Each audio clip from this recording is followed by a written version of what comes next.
మర్చిపోయాను. అందరూ కానీ స్వామికి ఆ వైశ్యుడికి కోపం వచ్చాను. అప్పుడు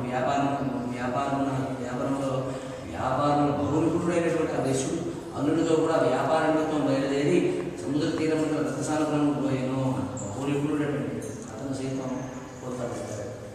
ఆ రక్తసాగరంలో చంద్రకేతను మహారాజు పరిపాలిస్తుండే వాడు సాధువుల రథం చేయకుండా చూచి శ్రీ స్వామికి ఆగ్రహం వచ్చాను. కోపించి శ్రీ స్వామి కోపించని శిక్షించాడు. వీరికి దారుణమైన పరిస్థితులు కలుగురాక ఆ రాజుగారు చేపడి రాజభటుల దొంగలను పట్టుకున్నట్టు అనుమోడాలు వచ్చు తమ దగ్గర వచ్చినట్టు చూసి దొంగల అక్రమ వ్యక్తపరిచిన సరి పారిపోయేది.